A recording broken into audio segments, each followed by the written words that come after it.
당연한 듯 한번 가입해놓고 계속 쓰고 계시는 인터넷 TV 3년 이상 쓰고 계시다면 비교원에서 갈아타시고 사은품도 챙기시기 바랍니다. 인터넷 TV 신규 가입 시 52만원, 휴대폰 구입 시 최대 50만원, 정수기 렌탈 시 최대 30만원, 이렇게 다 합치면 최대 132만원의 혜택을 만나실 수가 있습니다. 기존의 혜택보다 더 늘어났습니다. 여기에 인터넷 가입한 후에 쓰던 휴대폰 알뜰폰 그대로 통신사 변경만 해도 최대 30만원 혜택이 있고요. 본인이 가입한 후에 추천을 통해서 지인을 가입시키면 한 사람당 4만원짜리 모바일 상품권을 무제한으로 드리는 이벤트가 있습니다. 개인정보 보안 철저해서 한 건의 사고도 없었고요. 8억 이상의 보증보험에 가입해 있는 비교원, 인터넷 TV, 휴대폰, 정수기 비교는 비교원을 이용해서 혜택도 누리시고 한번 서비스도 이용해 보시기 바랍니다. 자세한 내용은 1670-2571 전화로 상담 신청하시거나 아니면 더보기에 있는 링크 이용해 주시거나요. 또 네이버에 비교원 검색하셔도 상담 신청이 가능하니까 많이들 이용해 주시기 바랍니다. 이 소위 말하는 버스하우스, 펫버스 논란이 일고 나서 AI를 활용한 각종 밈들이 온라인 커뮤니티를 휩쓸었잖아요. 예. 막 뭐 노래도 만들고 이미지도 합성하고 가상 뉴스도 만들고, 그러니까 그렇게 AI에 적합한 세대가, 그러니까 그 모든 기득권, 그 시대 모든 여건들은 항상 청년 세대의 비판과 조롱의 대상이 되는데 그 조롱의 대상이 될 때 양태를 좀 봐야 되거든요. 근데 지금 이 세대들이 굉장히 지금 이 민주당의 현재 소위 말하는 주류라고 불리는 분들의 인식을 우습게 보고 있어요. 아, 쟤네 우리랑은 너무 다른데? 아, 저 영포티 저 냄새나는 뭐 저거 약간 이런 식의 인식을 갖고 있단 말이에요. 왜냐하면은 이런 식의 반응들이 그런 기존의 인식들을 강화시켜주는 거예요, 충분히. 그러니까 민주당 쭉 보게 되면은 뭐 청년 최고위원 논란도 있었고 최근 여러 가지 있었습니다만은 이게 어떻게 보면은 안 그래도 2030의 안 좋은 이미지에 거의 치명타를 날리지 막 하고 조게 된 거죠. 그러니까 오죽하면은 주말에 이제 한정현 정책위원장이 대신 또 이렇게 수습도 하고, 그렇습니다. 또 어제도 원래 그래서 황희 의원이 기자 간담회를 하려고 했다가 간담회도 이제 직접 취소를 하고 이제 SNS 입장으로 이제 다시 사과하는 걸로 가름을 했는데, 이게 이런 이제 당분간 소강 국면으로 가겠지만 이게 소강 국면으로 간다고 해서 이게 해결되는 문제가 아닌 거예요. 사실은 결정적인 순간들마다 또 한 번씩 올라오지 않겠어요? 오래 가요. 네. 이거 오래갈 이슈고, 그러니까 이게 뭐 특별히 이 정책이 더 문제여서 뭐 이런 지점들에 대한 비판보다도 지금 곽우신 기자가 얘기한 것처럼 민주당 386들이 어떤 사람들인지에 대한 인상을 강화시킨다고요. 그러니까 예를 들면 저 사람들 저 목동 살고 뭐 삼선 의원의 자식은 해외 유학 보냈는데 우리한테는 펫버스 살라 그러네. 뭐 이런 거예요. 그러니까 이게 그게 논리적으로 맞아 그렇게 생각하는 게 이런 게 아니에요. 그러니까 이거는 어떤 정서를 건드리기 때문에 굉장히 오래갈 문제고, 수습을 잘했어야 되는데 뭐 해프닝이다, 뭐 그냥 개인 차원의 아이디어다 이렇게 나와버리면서 좀 해명도 좀 꼬여버린 측면이 있어서 굉장히 좀 안타깝습니다. 자, 그리고 뭐 당대표 후보들의 이야기는 잠시 뒤에 김민석 후보가 직접 출연을 하니까 좀 더 이야기 나눠보도록 하고, 최고위원 사실은 최고위원은 1등부터 4등까지는 뭐 거의 패턴 비슷하게 진행이 되고 있는 것 같고, 5위 싸움, 이성윤 후보 그리고 김용 후보 간의 5위 싸움이 이제 사람들이 관심이 더 있는 것 같습니다. 워낙에 지금 딱 붙어 있기도 하고, 결국은 호남에서 더 유리하다 혹은 수도권에서 더 유리하다 각각의 또 평가들이 있는 상황이고요. 그리고 최고위원 중에서 지금 1등을 하고 있는 후보는 최민희 후보인데, 이 최민희 후보가 최근에 뭐 여러 논란의 중심에 서고 있습니다. 특히나 오마이TV 취재를 방해했다라는 부분, 그리고 그 이후에 문제제기 이후에 최민희 후보 측의 대응, 이런 부분들에 대해서 뭐 아시다시피 우리 곽우신 기자가 오마이뉴스에서는 이제 또 노조 지부장이기도 하고, 맞아요. 오마이뉴스 진짜. 네. 그래서 이게 보니까 오늘 SNS에 또 글도 올리셨더라고요. 아, 네, 저희 성명이 나와서 그래서 언론노조 본주하고도 공유를 했고 회사에도 공유를 했고 SNS에도 올려서 뭐 이 보도가 몇 개 됐기도 했는데요. 그러니까 사고가 발생하고 나서부터 저희 조합원인 기자 개인이 어쨌든 공격받는 측면이 있었기 때문에 그 차원에서 좀 대응을 해야겠다는 의견이 모여가지고 오늘 오전에 성명을 일단 냈습니다. 네, 그래서 저희가 요구하는 거는 일단 최민희 의원이 사과를 해야 된다라고 보고요. 그리고 특히나 원래 올렸던 그 게시물 같은 경우에도 특정한 기자를 조선일보 쪽 출신 뭐 직원이라고 했던 게시물도 삭제를 처리를 해야 된다라고 보고 있고, 마지막으로는 최근에 여러 논란들이 반복되는 가운데 과연 언론개혁이라는 이름을 내걸고 대표에서 정치인을 할 만한 자격이 있는 사람인가를 저희가 물은 거고요. 그런 자격이 스스로 없다고 판단이 된다면 저희 입장에서는 경선 후보직은 물론이고 국민의 대표로서 의원직을 유지할 만한 자격도 없지 않겠느냐라는 정도로 일단 정리했습니다. 이분이 과방위원장이셨잖아요. 그렇죠. 그러다 보니까 더 언론에 대한 태도에서 너무 놀란 거고 저는 진짜 이해가 안 되는 게 너무 공개적인 자리인데 이렇게 무리하게 한 이유가 무엇이었을까요? 그러니까 최민희 의원 측에서 설명을 하고 있는 거는 처음에 이제 최민희 의원 측에서 우리 오마이TV 쪽 카메라가 최민희 후보만 너무 집중적으로 찍는 것 같다. 그래서 그거에 대해서 일단 지적을 한 겁니다. 네. 근데 저희 입장에서는 특정한 후보만 찍은 것도 아니었고요. 당시 현장에서. 예. 그리고 최민희 후보는 말씀하신 것처럼 지금 경선 과정에서 선두를 달리고 있는 후보고 이미 그 첫 연설 현장에서의 리액션 같은 걸 뉴스가 많이 됐기 때문에 후보들의 이제 다른 후보자 연설 때 리액션 같은 걸 중점적으로 촬영을 해서 이게 뉴스가 되겠구나라고 하는 중이었던 거죠. 그래서 사실 특정한 후보만 찍지 말라? 전당대 여기가 무슨 안방이 아니잖아요. 이게 사적인 공간이 아니라 전당대 공간이었기 때문에 받아들이기 어려웠고, 근데 그러고 나니까 최민희 의원실에 있는 보좌진 분들께서 저희 카메라가 무엇을 찍는지를 감시하기 시작을 한 거죠.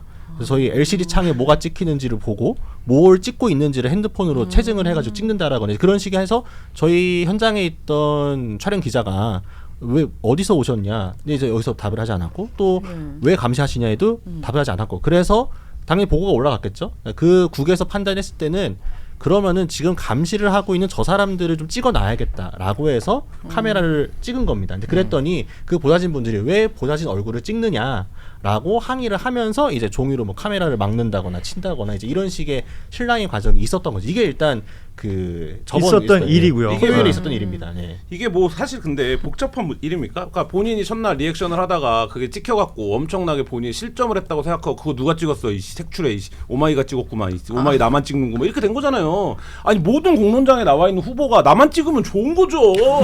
저 카메라는 또 나만 찍는다. 이런 거 좋아해야지. 근데 본인이 그게 싫은 거야. 싫으니까 어떻게 한 겁니까? 내려가서 그렇게 하고 시비하고 오마이 카메라가 찍을까봐 스태프들이 서 있는 자리에 와서 서 있고 막 이렇게 한 거예요. 그 자체가 우당탕탕이죠. 우당탕탕인데 이게 뭐 전체적으로 뭐 최민희 후보가 그거에 대한 정책 책임을 지고 오마이뉴스 입장을 냈지만 아까 페퍼스랑 비슷한데 사람들이 어떻게 보겠습니까? 저거 최민희 사무총장이 언론개혁 시민연대 사무총장 출신이에요. 그 예. 이력으로 시민단체 영입으로 국회의원이 됐어요.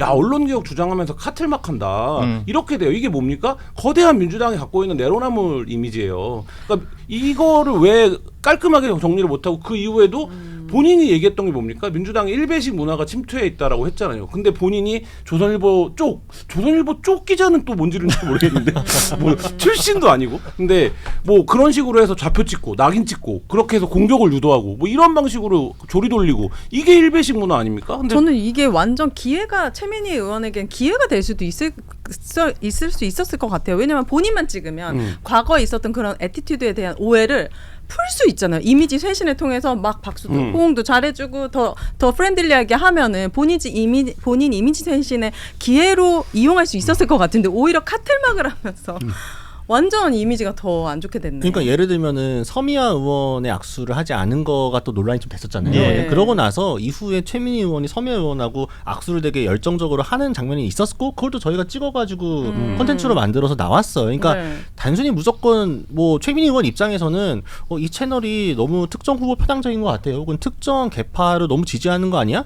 문제의식 가질 수 있고 비판할 수 있습니다. 근데 그 비판의 방식이라는 건 국회의원이 얼마든지 정당한 방법으로 할 수 있거든요. 그리고 현장에서 막아세우고 특히나 저는 그날 현장도 문제였지만 그 다음 날이 좀 문제라고 생각하는데 후보가 직접 와가지고 강원도 현장에서 그 카메라가 뭘 찍고 있는지 가격을 보좌진 시킨 것도 아니에요. 본인이 와가지고 두세 번 들어서 보고 그리고 그 기자 이튿날에 있었던 강원 현장에 있던 그 기자를 최민희 의원이 알고 있던 거죠. 그 사람이 누구고 이 사람의 신원이 무엇인지를. 그러니까 SNS에다가 그 사람의 과거 직장을 언급을 하면서 TV조선에서 근무한 경력이 있었다는 이유만으로 이렇게 한 건데 사실은 배경 출신을 가지고 문제 지적하는 건 말이 안 되는 거고 더군다나 그 촬영 기자는 저희 회사로 이직을 하고 나서 윤석열 대통령 관저에서 혼자 나오고 있었던 그 모습을 2025년 1월에 단독으로 촬영해가지고 기자상을 받은 사람입니다. 그래요? 기자는 기사로 말하는 거고 보도로 평가가 되는 거 아니겠습니까? 근데 그거에 대해서 조선일보 쪽 이러면서 마치 대단히 어떤 문제적인 보도를 해왔던 사람이고 그 사람이 똑같은 뭔가 유사한 얘기를 반복한 것처럼 뉘앙스를 담아서 SNS에 공개적으로 저격하는 거는 적절하지 않죠. 네. 말씀하신 것처럼 현장에서 있었던 일, 그 이후의 대처 이런 부분들에 대해서 당연히 비판이 지금 따라오고 있는 상황이고 그리고 최민희 의원의 그 이력, 그러니까 언론 개혁이라는 것이 그쵸. 어찌 보면 의원으로서 자신의 어떤 정체성처럼 그럼요. 계속 따라다녔던 인물이기 때문에 지금 이 장면은 더욱 많이 이슈가 될 수밖에 없는 구조인 것 같습니다. 그리고 오마이뉴스 측의 이제 공식 성명이 나온 부분들을 저희가 또 언급을 했습니다만 이 부분에 대한 어떤 반응이나 답이 있거나 그러진 않았었나요? 현재까지는 현재까지는 성명 없다. 나오고 예. 나서 없었습니다. 좋습니다.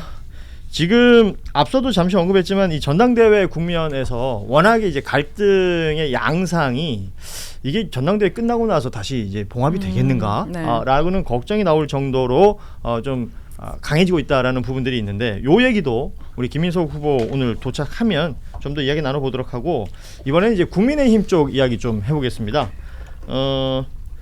조직강화특별위원회, 그러니까 통상 조강특위라고 이름을 부르긴 하는데 장동혁 대표가 이 조강특위를 새로 구성을 했습니다. 그러니까 당 조직을 정비하겠다라는 거예요. 어떤 취지라고 보십니까? 줄을 서시오. 내가 지금 질문할 걸 알았어. 계속 지금 준비하고 있었어 저거를. 줄을 방금 서시오. 생각했어요. 예. 내 밑으로? 네, 앞으로 줄을 서보시오. 오. 이런 거죠. 그러니까 지금 뭐 장동혁 대표 뭐 12월에 무너진다, 설까지 버티겠냐, 4월은 못 넘긴다, 워싱턴 갔다 오면 무너진다, 뭐 하면 한다 여기까지 왔어요. 여기까지 와서 야 이제 좀 포기. 장동혁 어떻게 안 돼라고 했는데. 그래도 대표예요. 모든 권한을 행사할 수 있어요. 와. TF도 꾸릴 수 있고 위원회도 꾸릴 수 있고 뭐 할 수 있어요. 근데 이 조강특위를 꾸리는데 이것까지 왔다라는 건 뭐냐면 당의 기본적인 인사와 제도를 정비하겠다는 거잖아요. 평가하겠다는 거잖아요. 뭘 기준으로? 나를 기준으로. 이런 거예요. 근데 이거를 의미 없어. 장동혁 어차피 무너져. 그러니까 이거 해봐야 다음 대표가 오면 다 바꾸면 돼라고 정신승리하고 있는지 모르겠지만 네. 제도라는 건 그렇게 쉽게 허물어지지 않고 그 그렇죠. 허물어진다라는 장동혁이 여기까지 온 거예요. 예. 그러니까요. 그럼 장동혁 대표는 이 조강특위를 하면 무슨 생각을 하고 있는 겁니까? 8월까지 대표하고 나도 연임해야겠다. 이렇게 연임에 생각하는 대한 거예요. 포석이다. 예. 그럼 연임 도전하면 가능성이 있어요? 지금은 모르는 거죠. 그러니까 왜냐면 지금 상대 후보가 구조로는. 누군지도 모르고 장동혁 대표 어떻게 생각하는 겁니까? 아까 그거 이제 그런 건데 나 빠지면 5에서 10 빠질 걸? 나 빠지면 선거 안 될 걸? 내가 너를 당선시키진 못하지만 나 빠지면 너 떨어질 걸? 이 공포가 있는 거예요. 그래서 올림픽공원에 황교안 대표 왔는데 어떻게 하는 겁니까? 악수도 안 하잖아요. 손도 안 잡으려 그래요. 적어도 이 올공에선 내가 왕자야. 올공? 올림픽 공원에서 지금 저 올공. 장동혁 대표, 황교안 대표 얼굴이 보이지만 네. 저 환한 표정 뒤에 뭐가 있는 겁니까? 뭐가 있어요? 여기선 내가 주인공이다. 그렇죠. 그러니까 스포트라이트는 내가 받아야 된다. 저 예. 지분을 가지고 가는 거고 그거를 당에 관철시키고 있는 지금 과정으로 봐야겠죠.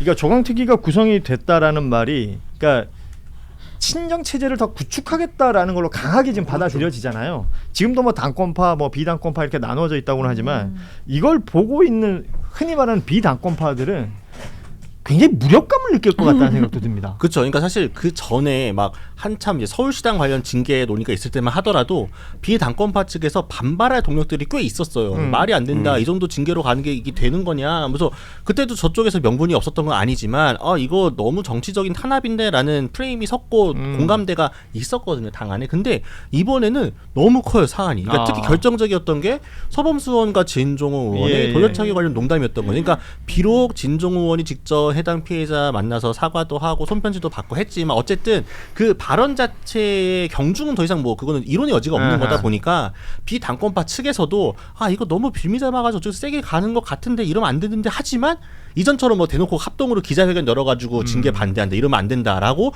목소리를 단일하게 내기가 어려운 상황이 돼버린 거죠. 건 자체가 그렇기 때문에. 네, 그렇게 해서 예. 그래서 조금 무력하게 쭉쭉 밀린다는 느낌이 있는 거예요. 그러니까 개별 의원들이 언론 인터뷰나 이런 데서 조금 과하다, 문제적이다, 뭐 기자들 만나서도 이렇게 푸는 게 맞냐라고 하지만 그 힘이 하나로 모이지 못하고 결국 어떻게 보면은 지금 당내에 장동혁 대표의 대체제라고 할 만한 포스트 장동혁 주자가 없는 상황이기 때문에 더더욱 이 구심점 없이 약간 흩어지는 측면들이 있는 거죠. 오세훈 시장 이제 국회의원이 아닌데다가 이 재판 때문에 나라갈 위기가 커졌고 한동훈 의원도 복당해서 약간 요원해 보는 상황이고 하다 보니까 더욱더 지금 장동혁 대표 입장에서는 나 큰일 난 줄 알았는데 생각보다 괜찮네? 가도 되겠네? 내년 8월까지 그러니까 이번 8월에 당원 중심 정당으로 가자. 이 개혁안을 회신안을 내므로써 그리고 당원 중심 정당 뭡니까? 올공을 중심으로 한 강성 당원들의 목소리를 키워서 이 사람들 중심으로 내가 버티겠다 하는 거죠. 그러니까 장동혁 대표 관련된 뉴스를 보다 보면 현실감이 한 번씩 없어질 때가 있어요. 맞아요. 8월 23일이 취임 1주년밖에 안 네. 됐고요. 그러니까요. 그래서 이 광복절 전후로 해가지고 말씀하신 당원 중심의 정당 가는 이 쇄신안을 발표한다. 그리고 8.15 광복절 행사에 참석할지 안 할지를 모른대요. 왜요? 왜냐면- 야당 대표가? 올림픽 공원을 가는 건 정해져 있대. 아 8.15 때? 네. 바쁘대. 아. 그래서 지금 이런 내용들이 이제 시사하는 바들이 있는 것 아니겠어요? 장동원 대표가 근데 만약에 오늘 네. 당에서 부랴부랴 얘기를 했습니다. 그러니까 오늘 원래 사실 아침에 이제 MBC 라디오에서 박정원 의원도 비슷한 문제 제기를 하면서 장 대표가 광복절 이거 불참할 수도 있는 건 좀 문제 아니냐라고 지적을 했더니 박준대 비서실장이 광복절 행사 당연히 간다. 당연히 왜 그런 간다. 식으로 뭐 예. 이렇게 얘기하는 거냐. 우리 진작에 의견 조언을 했다. 우리한테 물어보지 왜 물어보지도 않고 라디오 나가가지고 그렇게 얘기하느냐 이렇게 지금 굉장히 격앙된 박정하 의원 잘못했다. 네, 아주 격앙된 분이 했거든요. 근데 저는 이 비서실장의 설명이 나오기 전까지 저도 몰랐습니다. 아, 모두가 가는 거야 안 가는 거야? 재헌절도 안 가는데 또 안 가는 거 아니야? 예. 물론 이렇게 물음표였거든요. 에헤. 그 전에 미리 보도자료를 내시지 간다고. 그 전에부터 전력이 있었기 때문에 광복절 행사를 올림픽 공원에서 하는 줄 알고 잘못 알고 있는 거 아니에요? 본인은 알고 거기가 있겠죠? 더 좋다는 거죠. 지금 이 상황에서 앞서 그러니까 대항마가 보이지 않는다라고 했던 부분, 우리 흔히 말했던 이훈, 네. 예, 오세훈, 한동훈. 오세훈 시장은 아시는 것처럼 재판 이슈가 있고요. 한동훈 의원은 지금 어찌됐건 국민의힘 의원이 아니고, 그리고 최근에 보니까 이준석 개혁신당 대표하고 유승민 전 의원이 만났더라고요. 그러니까 보수 진영 일각에서는 계속 누군가 찾고 있는 것 같다라는 생각은 듭니다. 근데 만약에 정치의 신 장동훈 대표가 8월 23일 날 당 쇄신안을 내놓는데 지금 우리가 막 며칠째 당원 주권주의로 한대요. 올림픽공원 애들만 데리고 해보려고 한대요라고 하는데 내가 당대표가 공천권을 가지면 TK 기득권 50% 날리겠다. 청년 30% 공천한다. 이러면 명분은 또 누가 지는 그렇죠. 겁니까? 장 대표가 줘요. 거의 장동혁 대표의 책사 같네요. 그렇네. 그러니까 나는 그런 방안을 던질 것 같아요. 예를 들면 저거 저러다가 찐윤들이 맘먹고 한 번만 일어서면 저거 완전 무너진다. 예, 예. 이렇게 얘기를 하는데 지금 그게 되게 한가한 소리인 게 장동훈 대표가 당 쇄신안이 뭘 들고 나올지 몰라요. 근데 그렇죠. 한국 정치에서 쇄신 중에 쇄신은 인적 쇄신이에요. 날리는 근데 거죠. 장동훈 대표가 내가 우리 기득권 과감하게 절반 날려드릴게 라고 하면 장동훈 대표 입장에서는 내 사람들 공천할 수 그렇습니다. 있는데 보수 언론은 뭐라고 받아 써줘야 되는 겁니까? 장동혁의 혁신안이 나왔는데 여기서 인적 쇄신 50% 한단다 이렇게 가잖아요. 네. 그럼 그때는 어떻게 할 겁니까? 근데 여기를 누가 유일하게 무너뜨릴 수 있는 방법은 뭐예요? 신동우 김재원 의원을 꼬시는 거잖아요. 예. 근데 신동우 의원은 지금 마음이 약간 딴 데도 가 있는 것 같아요. 왜냐하면 그 쇄신안이 관철되지 않더라도 2월달에 만약에 재보선이 열리면 그 공천은 장 대표가 행사하는 거 아닌가? 그렇죠. 내가 거기 나가봐야 되나? 이 생각이 있어. 그리고 김재원 의원은 분위기 파악했어요 지금. 예. 이거가 8월까지는 간다. 그렇죠. 난 이 지도부에 그냥 있어야겠다. 김재원 의원 전 의원 네. 그럼 같이 다녀요. 몹시 날렵한 분이고 네. 지금 이 최고위원 두 사람이 마음을 먹지 않는 이상 장동혁 대표의 임기는 보장될 가능성이 훨씬 더 높습니다. 맞아요. 그래서 지금 몰라요. 이 장동혁 대표의 정치력을 무시하면 안 돼요. 기대되네요. 자, 이런 내용들 중에 오세훈 시장 뉴스가 하나 나와가지고요. 그러니까 항소심 관련해서 어제 김건희 특검이 이 서울 고등법원에 항소 이유서를 냈는데 지금 그거잖아요. 오세훈 시장이 이 명태균 씨로부터 무상 여론조사를 받았다, 혹은 그 돈을 대납시켰다. 그러니까 이게 부적절하다고 얘기를 하고 있고 이것이 법을 위반했다고 얘기하는데 그 근거가 됐던 법을 만들 때 가장 주요한 역할을 했던 인물이 오세훈이다. 그래서 통상 오세훈법이라고 불러요. 네, 정치자금법을 오세훈법이라고 부르고 그때 이제 뭐 지구당도 폐지하고 그렇죠. 여러 가지 정치개혁 과제들이 이제 들어가 있는 현재 이제 말하자면 지역구의 제도와 운영에 대한 법인데 이제 그걸 오세훈 시장이 주장을 했었어서 오세훈법이라고 불러서 많은 언론들이 사실 이거 1심 났을 때 오세훈법에 발목 잡힌 오세훈이라는 제목을 뽑았었어요. 제목이 나왔었죠. 네. 그래서 항소 이유서에 이 내용을 넣었다. 그러면 재판부가 이 내용을 또 판단할 것이고, 그리고 1심에서 무죄로 판정됐던 부분들까지도 유죄 정황이 있다라는 것을 항소 이유서에 썼다는 부분, 요거 좀 전해드리고요. 당연한 듯 한번 가입해놓고 계속 쓰고 계시는 인터넷 TV 3년 이상 쓰고 계시다면 비교원에서 갈아타시고 사은품도 챙기시기 바랍니다. 인터넷 TV 신규 가입 시 52만원, 휴대폰 구입 시 최대 50만원, 정수기 렌탈 시 최대 30만원, 이렇게 다 합치면 최대 132만원의 혜택을 만나실 수가 있습니다. 기존의 혜택보다 더 늘어났습니다. 여기에 인터넷 가입한 후에 쓰던 휴대폰 알뜰폰 그대로 통신사 변경만 해도 최대 30만원 혜택이 있고요. 본인이 가입한 후에 추천을 통해서 지인을 가입시키면 한 사람당 4만원짜리 모바일 상품권을 무제한으로 드리는 이벤트가 있습니다. 개인정보 보안 철저해서 한 건의 사고도 없었고요. 8억 이상의 보증보험에 가입해 있는 비교원, 인터넷 TV, 휴대폰 정수기 비교는 비교원을 이용해서 혜택도 누리시고 한번 서비스도 이용해 보시기 바랍니다. 자세한 내용은 1670-2571 전화로 상담 신청하시거나 아니면 더보기에 있는 링크 이용해 주시거나요. 또 네이버에 비교원 검색하셔도 상담 신청이 가능하니까 많이들 이용해 주시기 바랍니다.